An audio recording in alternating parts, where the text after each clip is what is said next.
Hi vlogs, welcome back to my guys. So ito yung morning na paalis na kami dito sa Blue Lagoon sa Pagudpod. So shout out dyan sa dalawang new couple, kay James at saka kay Jinilyn. So papunta na po kami ngayon ng Bigan mga kalongi. Kasabay ko tong dalawang nakilala ko dito sa Blue Lagoon Tourist Inn mga kalongi sa dito sa may Pagudpod. So let's go mga kalongi at sasabayan ko na sila.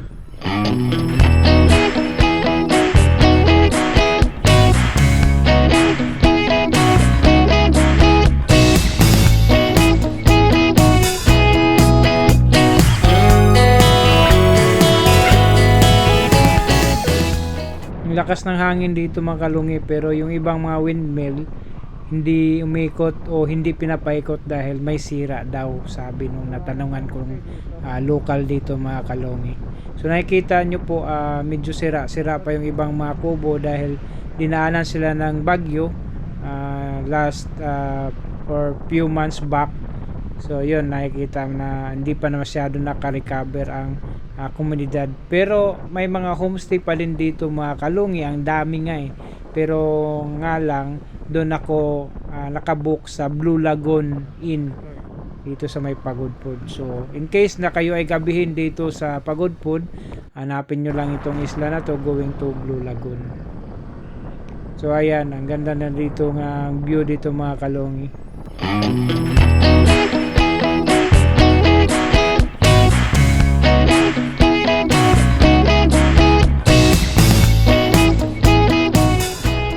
Doon kami galing mga kalongi o doon. Yon yung paano na yun na Blue Lagoon, kaya kasi nagbo-blue yung dagat diyan mga kalongi. Ang gandang tingnan dito sa taas. Tuloy lang natin ang biyahe mga kalongi dahil makaabot kami ng Bigan.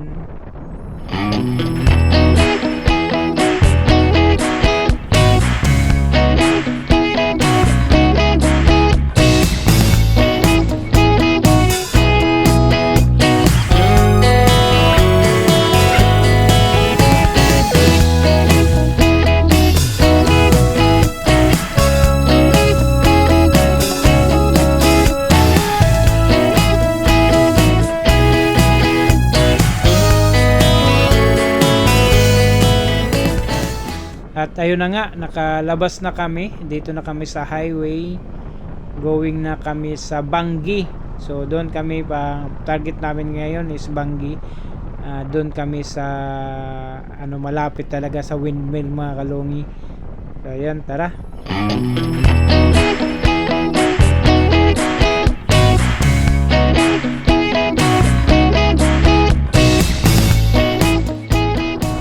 Ayan kitang kita ko ng windmill. Siguro ito yung doon nakikita sa sa baba kung saan kami naka-stay. Yan hindi umiikot kahit malakas yung hangin mga kalongi. Siguro sira tong windmill na to o naka-schedule lang siya para paikotin. Pero ang daming windmill dito mga kalongi sa Pagudpod.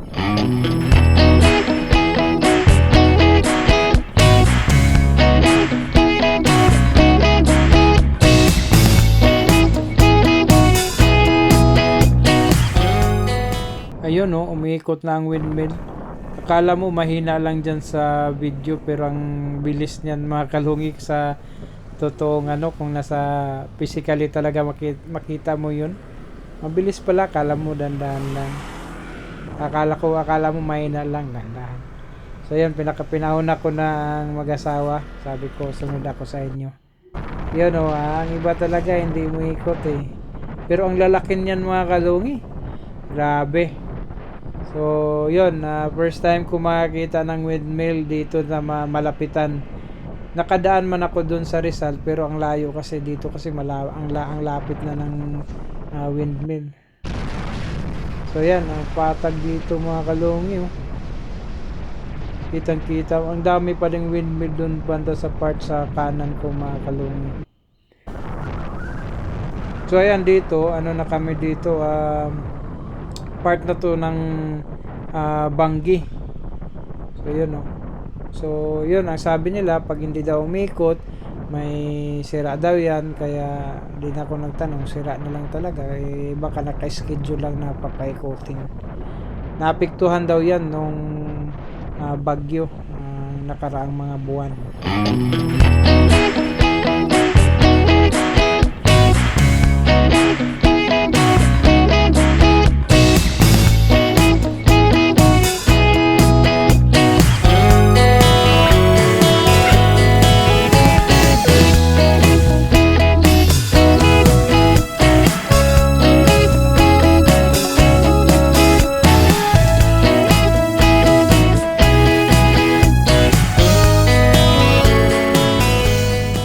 So ayun guys, dito na tayo sa spot kung saan ma-encounter talaga natin ang pinakamalapit na windmill. Ito dito sa Bangi. So yun umiikot, dandahang umiikot na. Pero yung isa, ang bilis nung nag-iikot mahangin kasi mga kalungi. Kaya talagang papaikutin ka nitong hangin na to. Hangin habagat. Ang ganda lang nitong biyahe namin ngayon mga kalungi dahil nga mainit. Inulan lang ako nung nandun ako sa Tugigaraw, pero dito sa Bangi nung pagbiyahe from Pagudpud. Actually Bagudpud pa to pero Bangi na pala. So yan, napapasok na kami dito mga kalungi. Hoy, malambot pala dito yung buhangin. Hoy, op. Akala ko mga kalungi matigas yung buhangin dyan. Kaya sinubukan ko, malambot pala, hindi pala pwede dito yung single motor. Kaya mayroon doon sa likuran ko yung mga ADB. So ayan nabalaho na ako mga kalungi. Yan yung sinubukan ko lang naman kung pwede akong dumaan dyan papunta doon sa mag-trail ba. Yun pala, hindi kaya ng motor ko na ipunta doon sa malapit ng windmill. Ayun so nabalaho na ako dyan. Dahil nga sobrang lambot pala dyan ng buhangin. So malamang tinawanan ako ng mga tao nandoon sa may kubo na yun sa likuran ko mga kalungi. Buti hindi masyado na yun. At least nakaya na dyan. Si kasamahan ko titingnan ako.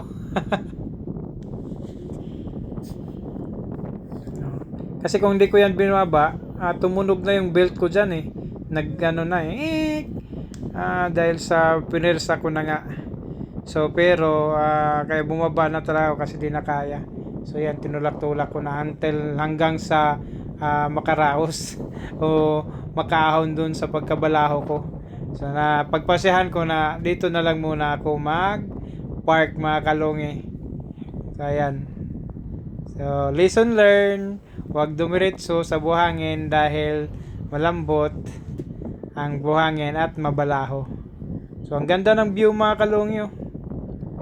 So dahil nga ang maaraw walang kaulap-ulap na sa makikita namin sa malapit. So ayan, punta muna ako doon sa gilid ng dagat mga kalungi, sa paanan mismo ng windmill. Dito mga kalungi, so isang tourist spot man din to siya. Wala namang bayad, walang entrance. At saka kung gusto mo bumili ng mga pasalubong, yan man sa gilid-gilid, may nagbibenta ng mga pasalubong, mga kitchen o basta anything na galing Pagudpud. So yan ang laki pala ng windmill sa personal mga kalungi. So doon yung mag-asawa. Dito muna ako at titingnan ko, wow, ang laki talaga. Mangha-mangha ako dyan mga kalungi dahil nga ganyan pala ang windmill. Wala kasi yan sa Bicol. Ang makikita ko sa Bicol ay lang, electric pan na maliit. Baka magkaroon kami niyan or magkaroon ng gobyerno dito sa Bicol ng windmill. So pagkatapos namin mamasyal doon mga kalungi, tuloy na kami sa aming biyahe papunta ng Vigan. Kalungi, along the way, so yun, nakikita nyo yan. Ang daming windmill na madadaanan mo from Pagudpud, Bangi, so papuntang Lawag. Ang daming windmill dito na makikita mo sa gilid ng kalsada, tanaw mo lang. So yun. Pero ang dagat dito mga kalungi medyo wala pa akong nakitang white sand sa gilid, medyo bato-bato talaga ang nasa gilid mga kalungi. So let's go. So ganito na pala ang daan pala mga kalungi dito. sa Bangi pa to eh. Pero hinahanap na namin pala dito, may isang tourist spot pa dito na hanapin namin. Kaso di na namin pinuntahan kasi nawala kami. So yun, ito. Akyat yan dun sa, basta ito yung daanan mo para makapag-ikot ka. So, para siyang barangay road pero ito yung main road para makarating ka dun sa Lawag.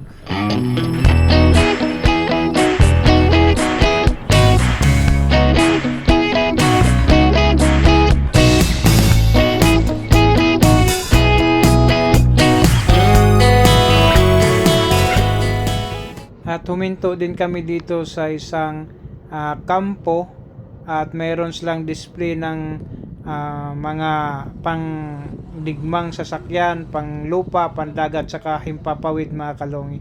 Saglit lang naman kami dito. Diyan pala ay pwede kayo magpicture at lumapit doon sa mga sasakyan.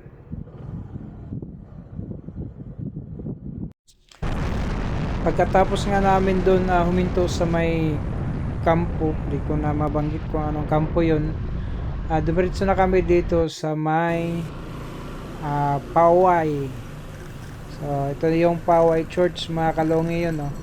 So hindi kami makapasok dyan dahil iikot pa kami papunta doon sa mismong parking sa gilid ng Poway Church mga kalongi. So dito ikita mo talaga yung yung mga lumang struktura sa Poway. So yun.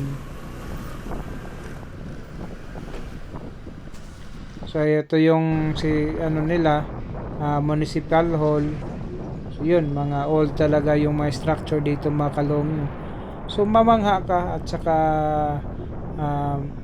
ang saya makita mo yung ganda ng Poway pagpunta mo, pag ikaw ay mag North Loop papunta dito, at siyempre madadaanan mo to mga kalongi at talagang hihintuan mo tong lugar na to. Ikot lang kami, punta kami doon sa may parking area.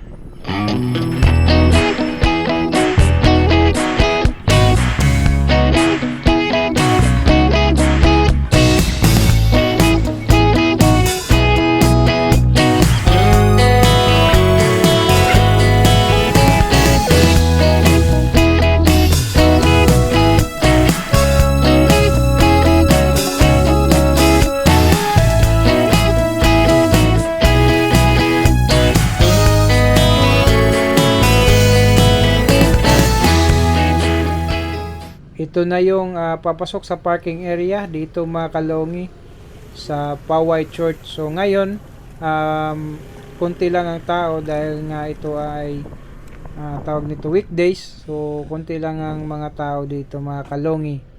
Siguro pag weekends ang daming tao ditong pumapasyal o nagsisimba. Yan si mag-asawa dumating na sa likuran ko pala.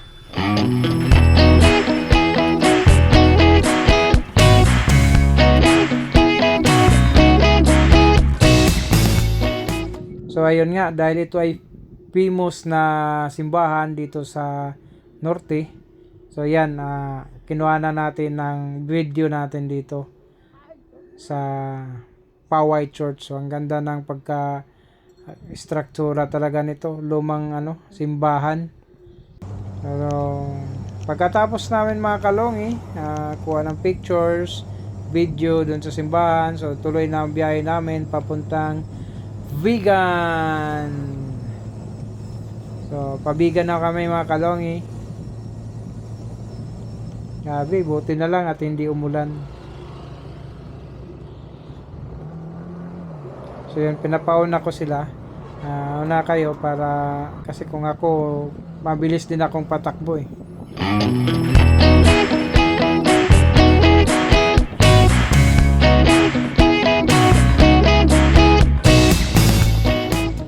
Malapit na kami sa Bigan mga kalongi. So yan, tirik na tirik pa rin ang araw kung nakikita nyo. Grabe, wow, at hindi kami inulan.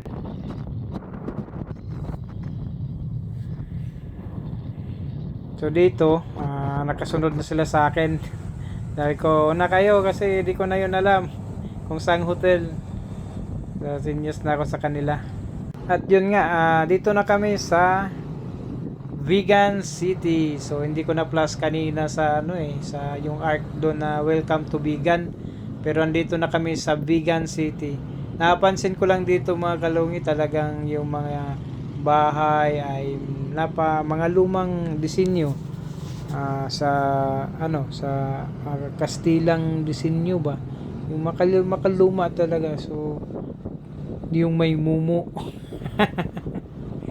So yan mga kalungi po, hanapin muna namin yung hotel kung saan kami mag-stay.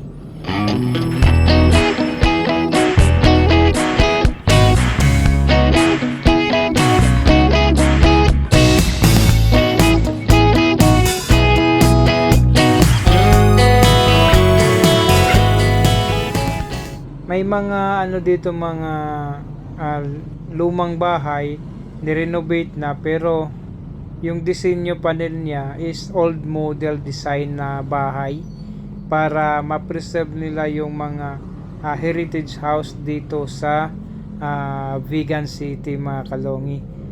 So ayan, siguro malapit na kami doon sa hotel. Yan yun, yung hotel na yan. Ikot lang kami kasi walang entrance dyan eh. So hanapin baka dito yata.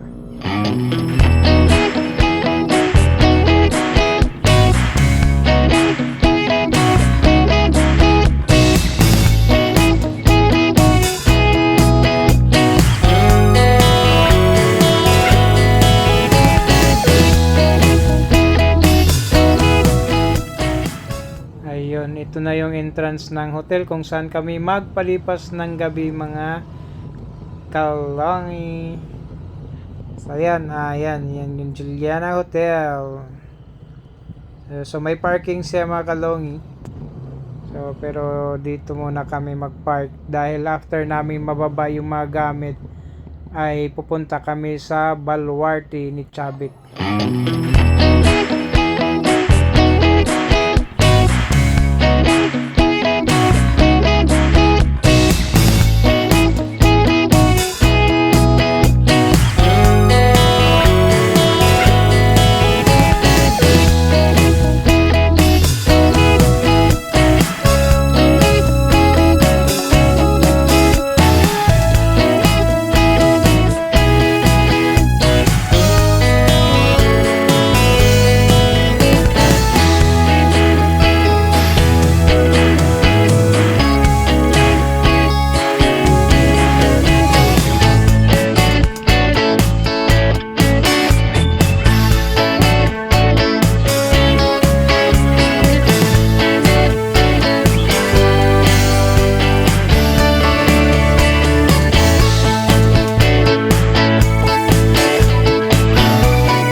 Ito yung reception nila mga kalongi dito sa hotel kung saan kami mag-stay ng magpalipas ng gabi.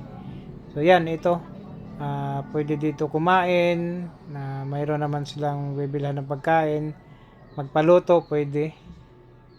So yun, after namin noon, napag-isipan namin na punta na kami sa Baluarte ni Chavit, yung kung saan nandun yung zoo.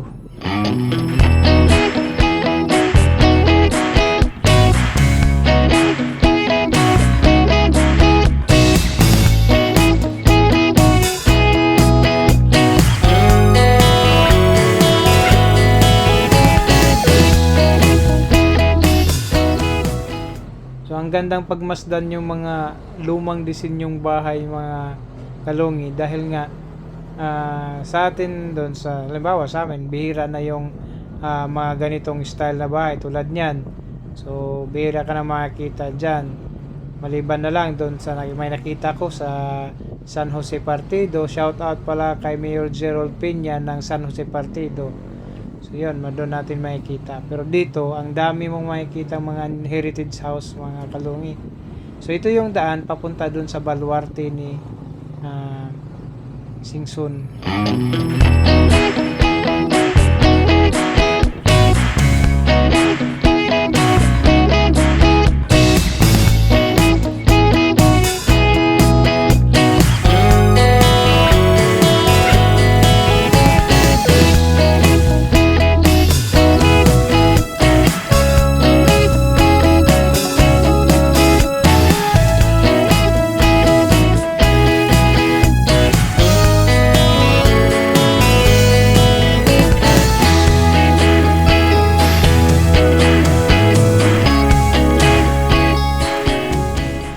welcome to Kawayan, Ilocos Sur.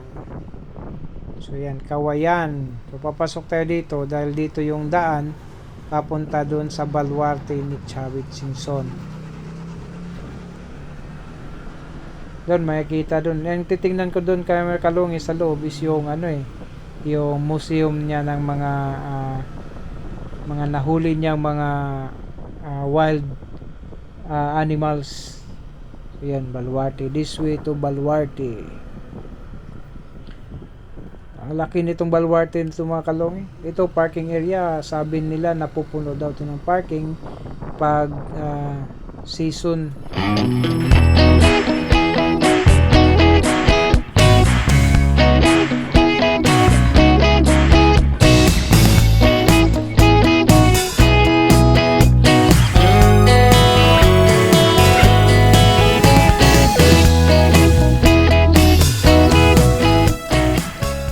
Dito sa labas ng Baluarte mga Kalungi, pwede kang bumili din dito ng mga souvenir pag uwi mo para may pasalubong ka sa iyong minamahal.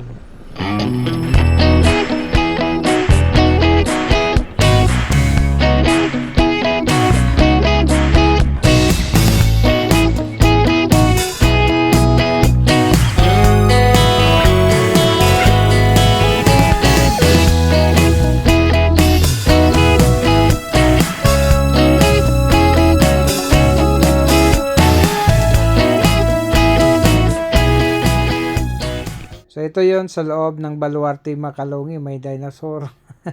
So ito yung sa loob ng museum. Ayan, so may kuha ko nga picture dyan. Ang videos ay na-delete ko na, so ay pa rin, may mga pictures pa rin tayo. So after naming mamasyal doon sa loob ng Baluarte, so balik na kami sa hotel kung saan kami naka-book. Dahil nga mamayang gabi pupunta kami doon sa plaza or sa Calle Crisologo, dahil nga yun ang famous na pasyalan din dito sa Vigan City mga Kalungi. So tara.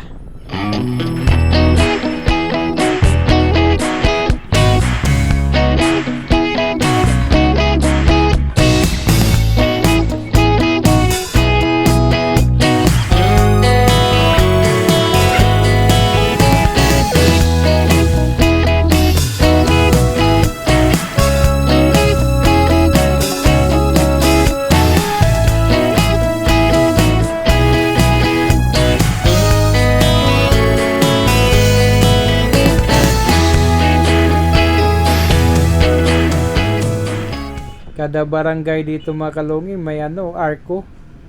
Oy, may kabayo daw.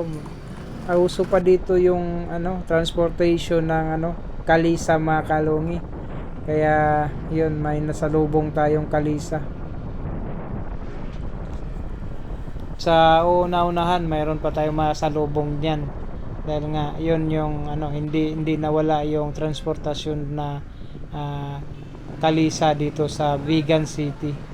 Sa Naga, nakikita ko yung biyaheng Abilia, naghihintay doon sa sa may parking doon sa may city mismo ng Naga, going to Abilia.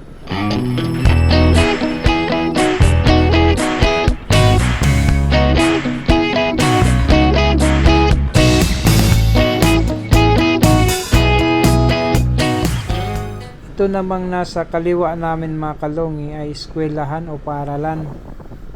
Ayan.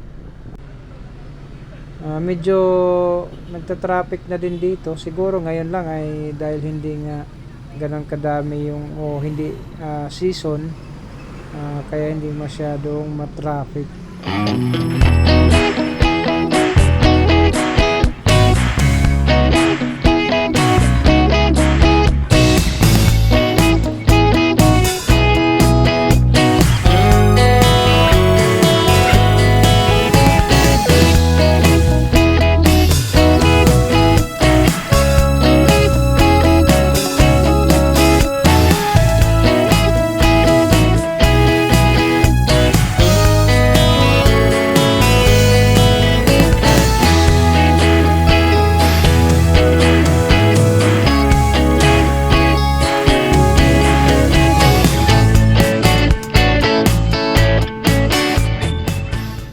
'di ba? May kalisa naman mga kalongi. Yan.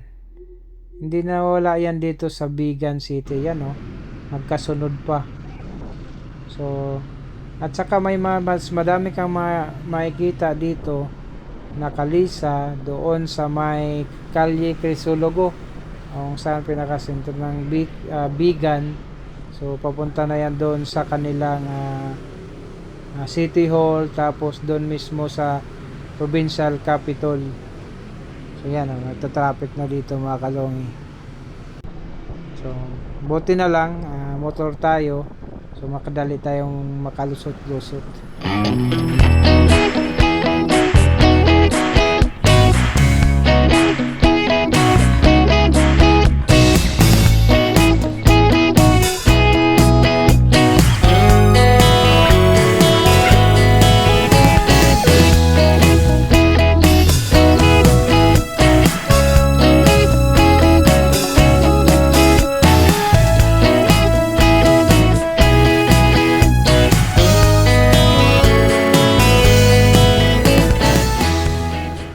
Pabalik na kami sa aming hotel, malapit na kami. So ngayon dito na at papasok na kami. Wait lang po. So mamaya ay pupunta kami sa Kalye Crisologo. So watch out for my next video. Maraming salamat. Bye bye.